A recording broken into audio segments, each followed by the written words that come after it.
So my name is Ashley, married to my husband who's in the military. We are just getting ready to have our first child in May. Right now I'm working at a veterinary hospital, which I love, working with animals, and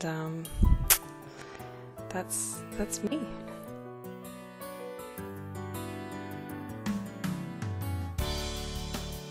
I started taking more regular yoga classes about this time last year, March, April, May of last year, and throughout the spring and summer was getting to a point where I was doing more intense poses and being able to a lot of arm balances and things, and shortly thereafter found out I was pregnant for the second time. My first time around was a miscarriage.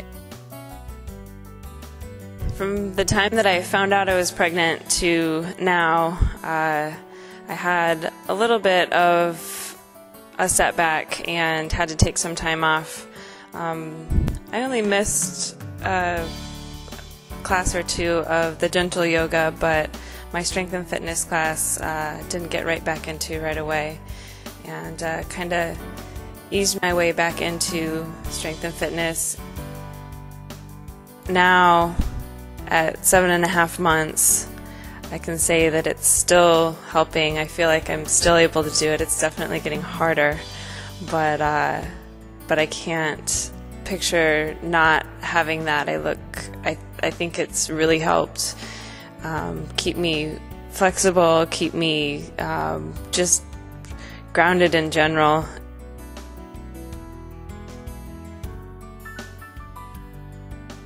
So a couple of the changes that I've had going throughout my pregnancy and growing, one of them being my center of balance and just knowing where to compensate for it. Sometimes it's in my hips, sometimes it's in my shoulders. It depends on the pose. The other thing would be breathing and planning for my breath. And when to breathe and how deep of a breath I need to get to the next pose. Is what my doctors have said about practicing yoga. Don't really get a whole lot of feedback. Basically, it's a good thing, I guess, in their mind, but I don't know how they'd feel about arm balances, but they don't seem to mind too much.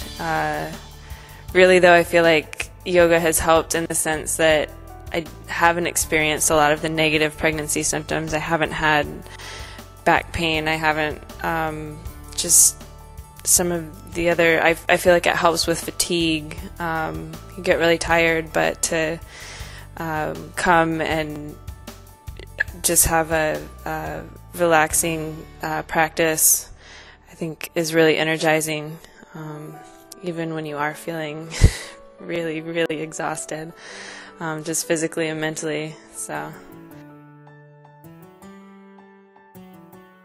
as for precautions that we take in class, luckily I am able to participate. A lot of times people talk about a prenatal yoga class, which I've never attended, but it doesn't seem like it would be half as much fun.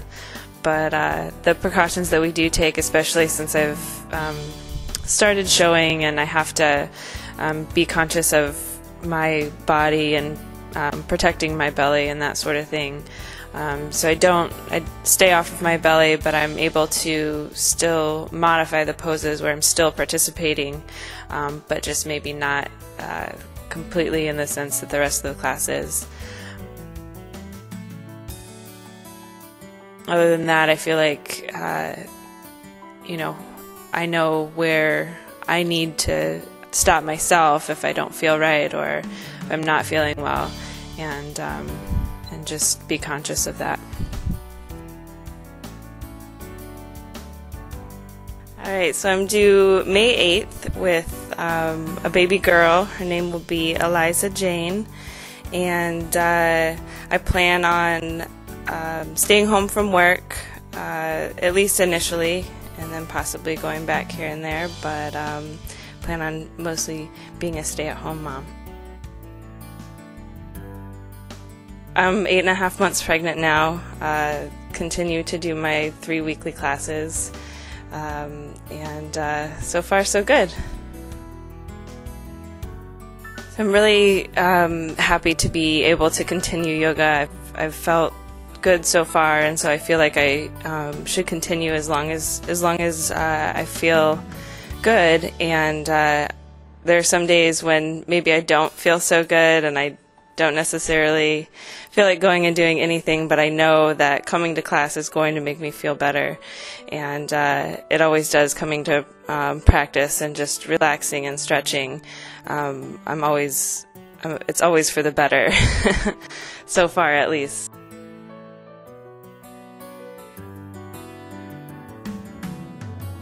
I've chosen to give birth at a freestanding birth center with midwives. They offer alternative techniques, alternative to the hospital, with the option of going to the hospital if needed. But I'm looking forward to trying natural childbirth, and I have confidence in myself. I don't know obviously what it's going to be like because it's my first time, but I feel like I know my body, and I feel like I will be able to handle it. There's an end in sight.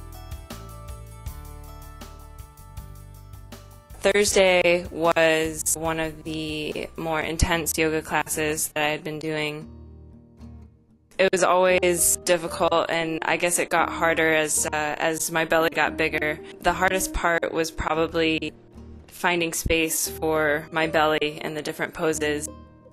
My belly almost acted as a counterbalance with some of the poses and made some of them easier. Maybe not easier, but it wasn't uncomfortable in any way.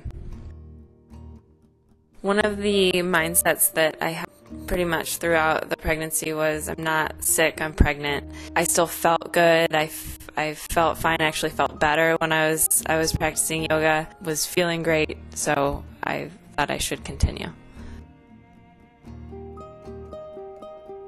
Saturday, April 23rd is when I wound up at the birth center.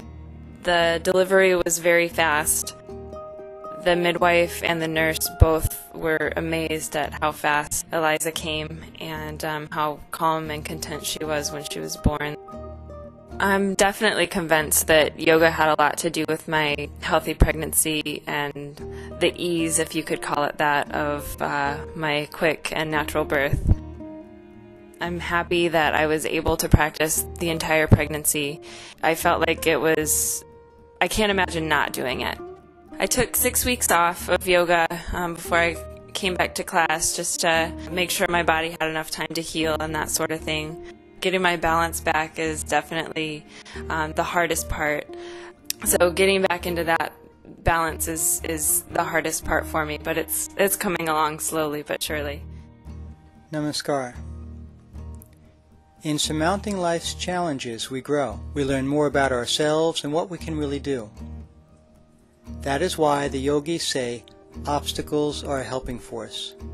They facilitate our progress. This video captures one young woman's journey as she advances through pregnancy and strives to maintain her practice.